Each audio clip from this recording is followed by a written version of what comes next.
Good day po. Ang next naman po natin ay pag-submit ng customer kung siya ay magpapabook sa isang, sa example, massage or spa, mga salon. So talagang napakadali lang din po. So dito sa ito yung ating spreadsheet. So mapansin niyo po black. Dito natin makikita yung ating mga pending. Yan. So gamit lamang yung messenger ni customer, madali siya makakapag-pabook. Okay? Or okay? So simulan na po natin. So ito po yung ating welcome po sa Juan. So ayan, may logo po tayo ng ating business.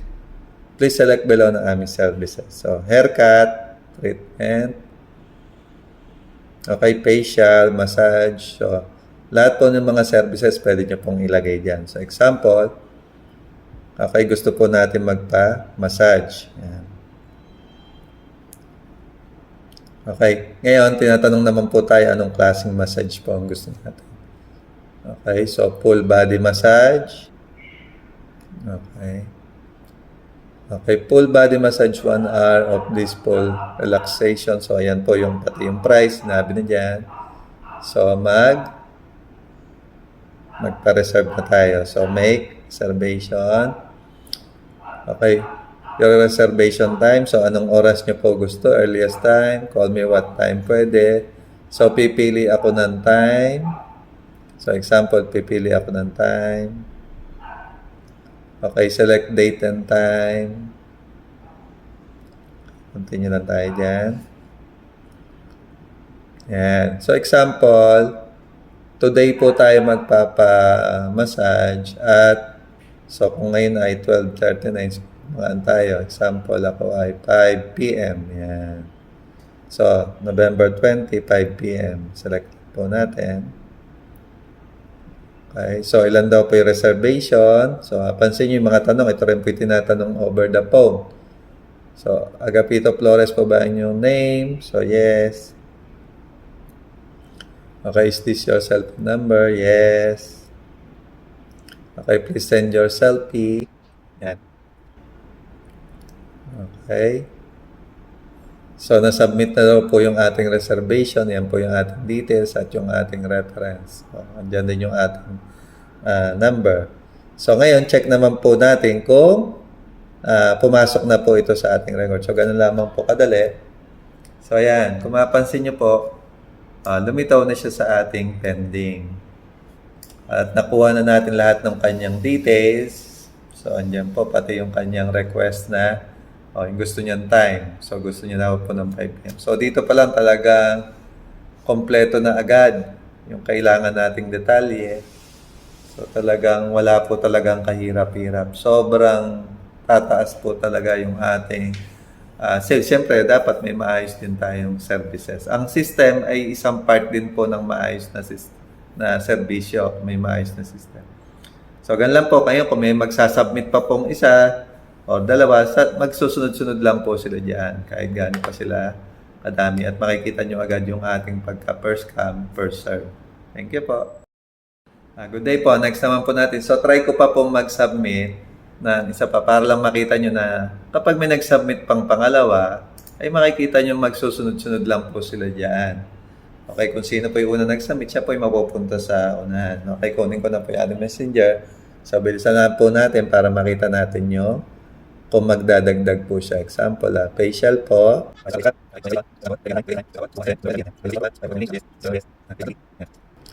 Ayan, so naka-update na po, naka-submit na rin yung ating facial scrub. Ngayon, check po natin kung naging dalawa. Yan. Kung mapansin nyo po, naging dalawa po yung ating record. At kita na rin po natin agad yung time. Okay? So, loading lang yung ating picture. Ayan po yung lahat ng kanyang details. So, ganun lamang po kadali. Talagang sunod-sunod po nating makikita lahat po nung nag-submit na customer. Talagang napaka-convenient po. Okay? So, ganun lamang po. Thank you po. Good day po. Next naman po natin. So, paano naman po kung gusto na natin pa-stop yung mga nagpapabook dahil puno na po yung ating schedule. So, madali lang po, gamit lang din po ang Messenger. Kaya po natin yan magawa. So, gamit po yung phone ng authorized na personnel para mag-close at mag-open ng reservation o booking. So, ito po. So, type lang po natin, ay chat lang po natin, ay close spa. Yan. So, ganyan lang po kasimple. Ngayon, ano po yung ating reason bakit mag-close? Example. Okay.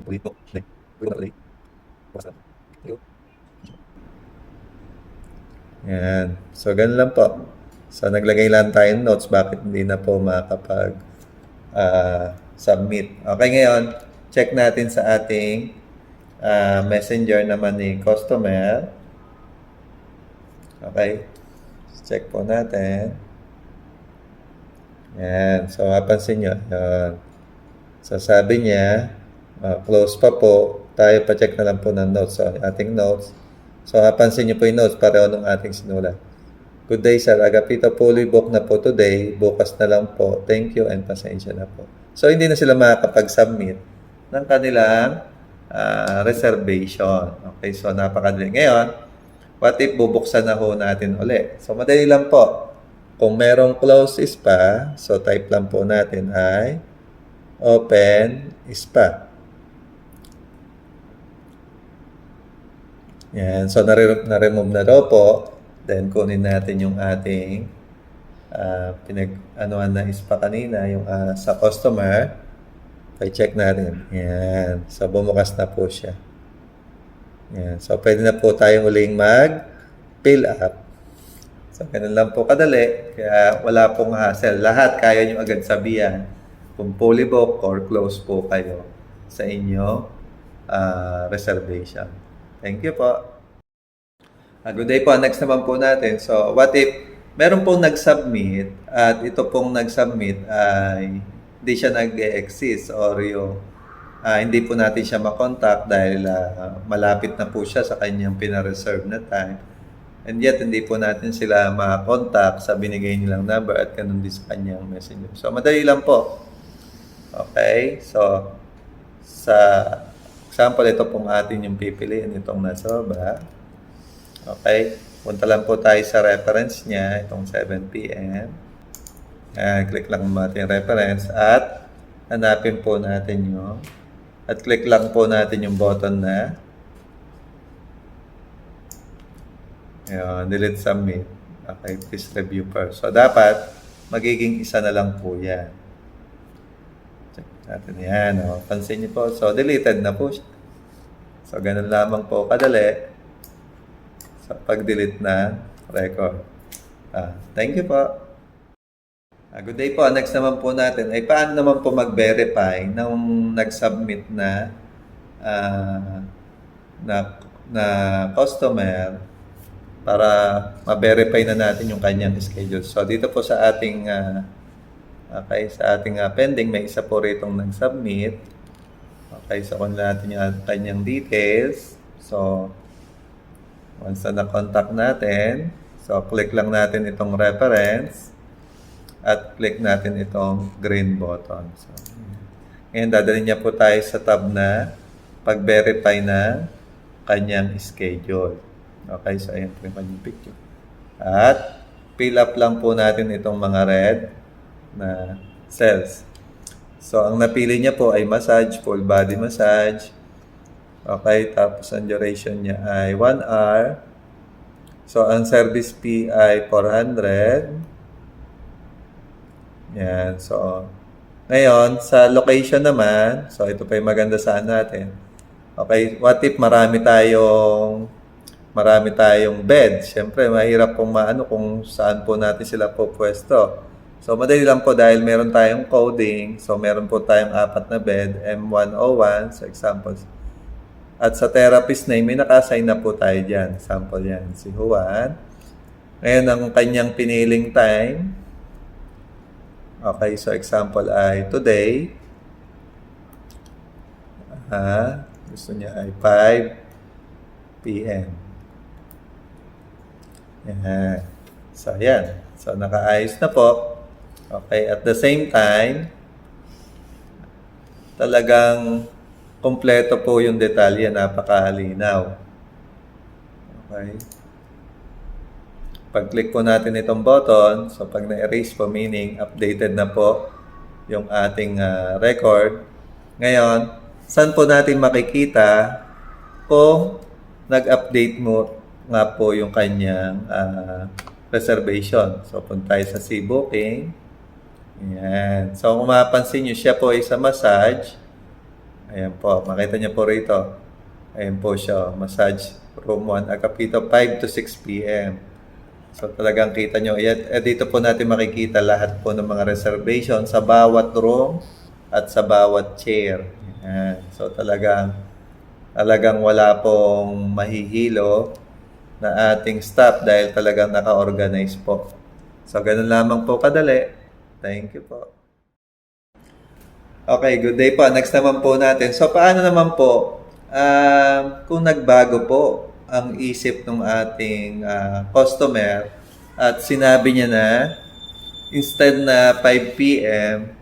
ay ipapagawa niya na itong 8 p.m. Yan. So, mapansin niyo po rito, 5 p.m. to 6 p.m. So, ito po yung madalas din pong mga nangyayari. So, madali din po.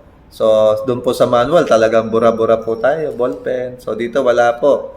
So, highlight lang po natin itong schedule na tumawag at click lang po natin itong select reference to check details. Yan.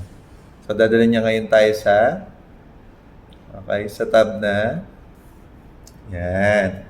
Okay. So, ngayon nandito po tayo sa record ni Agapito. Yan. Yan po yung kanyang record. So, gagawin po natin, itong kanyang date ay dapat maging 8 p.m. November 20 pa rin. So, kunin lang natin yung reference. Yan. At click po natin itong select reference to edit details. So, dadalhin niya ngayon tayo sa pag-edit ng kanyang record. Yan. So, dun lang tayo sa red cells. Okay. So, today pa rin tayo. At gagawin natin instead na 6 ay magiging 8 p.m. Yan. So, yun lang po. Yung dalawa na yan. At click na po natin yung verify. So, ayan. So, na-erase na po. Meaning, updated na po yung ating record. So, click po natin ngayon itong See Booking. So, nagbago po ba? 8 p.m. to 9 p.m. So, dalawa lang po yung ating inedit nang wala pong effort po talaga. So, nakangiti pa rin tayo kahit magbago po sila ng oras. Okay? So, ganun lamang po. Thank you po. Good day po. Ang next naman po natin, so what if si customer ay biglang nag-cancel nung kanyang reservation dahil siguro meron siyang emergency. So, syempre, ito yung madalas din naman pong senaryo. So, paano naman po yung ating gagawin? So, napakadali lang din po. Wala rin pong kahasel-hasel. Okay, so, dito po sa ating See Booking, select lang po natin yung schedule na ating babaguhin or i-delete at click natin tong select reference to check details. Yan. So, ngayon, dadalhin niya tayo dito sa kanyang buong details. Yan, sa search records. Ito po, search record. Yan. Okay, ngayon, punta po tayo sa reference niyan. Yan, click po natin itong reference. Yan. At mapansin nyo po dito, select reference to delete record. Yan. So, pag-click po natin yan, ma-erase na po siya. So, wala na po yung record na yan. So, ganun lamang po kadali. At punta tayo ulit doon sa See Booking. Wala na po. Available na po ulit yung room. Okay? So, ganun lamang po kadali. Talagang napakaginhawa po kapag may maayos pong sistema. Nakangiti po tayo sa bawat gusto nilang ipabago. Thank you po. Good day po. Next naman po natin. What if gusto natin maghanap ng mga record, kahit yung mga nakaraan na or yung mga today reservation. Okay. So, napakadali lang din po. Gamit po itong ating search record. Ay kaya po nating mabilis po nating mahanap. So, dito po sa ating red cell, sample, Type lang po natin kahit anong term. So, example, Sunny. So, ibig sabihin, dito lang kita na po agad natin yung ilan po yung may term na Sunny. So, may 4 po. Okay, so click ko lang po yan. Yan. So, kita nyo na po agad may isa. Okay, pero kung Sunny naman yung aking tinay, so yung 4 naman na record yung ating lilitaw. Yan. So, ganun lamang po kadali. So, napakaginhawa rin po ng paghahanap ng ating mga record. Thank you po. Good day po. Next naman po natin. So, gamit din itong ating reservation or booking system, ay kaya rin natin maipon itong mga lahat ng tanggap nating mga payment. So, para mas madali yung ating pagkakaha. So, dito po sa ating under cashier tab, dyan po naiipon lahat ng mga natapos na nating mga services. So, meron po tayo dito 29 na transactions. Okay. So, una yung service category, then yung type, ngayon yung duration, yung amount na ating siningil, then yung kanyang pangalan, yung schedule, location code, yung pangalan ng therapist, sinong cashier na nag-verify, yung kanyang reference, at ito yung kanyang total kaha. Yan. So, 9,550. Ngayon, kung ito yung ating cash, so, syempre, meron din tayong mas madaling pang cash count. Okay, check po natin. Yan. So, sabi daw po dito, not tally short. So, example, okay, susulat po ako ng value. So, example, okay, add ako rito na, so, magiging 5 to at magiging 9. Yan. So, pansin nyo po, gamit din itong ating cashier tab, ay mas mabilis din natin natatali yung ating kaha. So, napaka-convenient po talaga nitong ating sistema. Pa-organize po talaga. Talagang wala na po tayong hahanapin pa. Thank you po.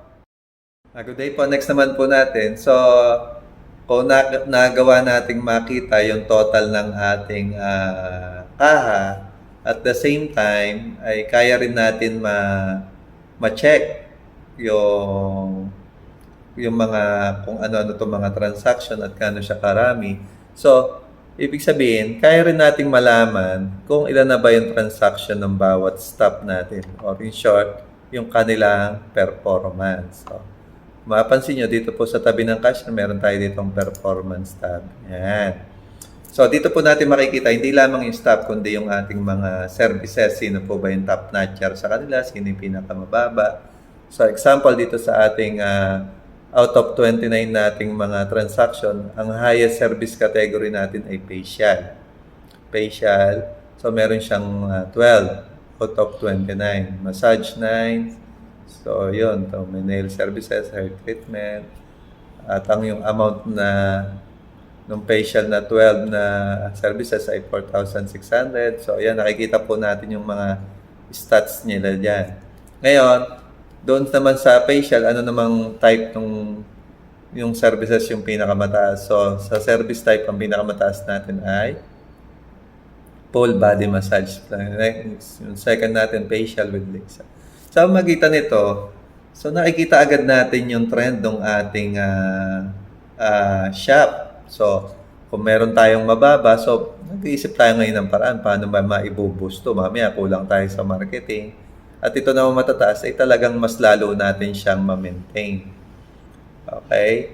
Ngayon, kung nakikita natin yung mga service na category, sino yung pinaka-top notcher. Ganon din yun sa ating mga therapies. Okay, sa ating therapies, si Juan, siya may pinakamataas. So, nakapito siya out of 29. Ganon din si Mika. At yung kanilang total na naipasok sa ating spa. Okay? Ngayon, ito naman yung kanilang performance. So, 24%, 24%, 17%. So, napakadali po, talagang napakabilis din nung kung sino yung dapat nating tanungin, sino yung dapat nating compliment, sino yung dapat pang i-train. So, talagang napaka-convenient po. At the same time, dito kay Juan yung 7. Ano-ano po yung 7 na kanyang na cater. Yan po. So, yan makikita po natin dyan lahat. Yung details ng kanila in-assist. At the same time, ganun din yung mga pangalan ng kanilang mga customer. So, talagang napaka-kompleto po nito. So, as a manager and as a owner, talagang makikita nyo po ito hindi lamang doon kayo sa store, kundi kahit sa cellphone or tablet, kaya nyo po makita ang performance ng inyong shop. Thank you po. Good day po. Next naman po natin. Saan naman po natin makikita yung lahat ng mga nakabook sa ating spreadsheet? Okay, dito sa C-Booking, dito kita na po natin lahat ng ating mga available pa na slot sa ating mga rooms. So, tas under iba-ibang department, massage room, facial room, nail care, hair care. So, talagang hiwa-hiwalay po natin talaga sila makikita. So, talagang napaka-convenient po kapag may maayos talagang sistema. Ang bilis po, maraming tanong ang maiaalis po talaga. Thank you po. Good day po. Next naman po natin. So, paano naman si customer kung gusto niya makita kung ano yung mga available pang room or services na pwede niyang i-cater bago siya magpa-reserve. So, gamit lamang ang messenger, kayang-kaya niya ito makita. So, dito sa ating booking, meron tayo dito yung massage room. So, dapat mag-reflect ito sa ating messenger. And the rest ay available na. Okay? So, gamit yung ating messenger. So, ito po yung ating messenger. Kung mapansin nyo, under dyan mga services, meron tayong check bookings. Okay, ngayon, pinamimili tayo anong department na services yung gusto natin i-check. So, dito tayo dahil tayo magpapamassage, check natin yung massage. Yan. So, wait. Ngayon, yung ganun lang po kabilis. So, ang massage room 1 ay mayroong naka-reserve na 8 p.m. to 9 p.m. So, since 1 pa lang, so doon pwede tayo magpa-reserve. Yung 2, 3, 4, marami pa palang available. So, ganun lamang po kadali. Talagang napaka-convenient po talaga, lalo't messenger yung ating platform. Ay talagang napaka-ginhawa po dahil lahat gumagamit na messenger. So, thank you po.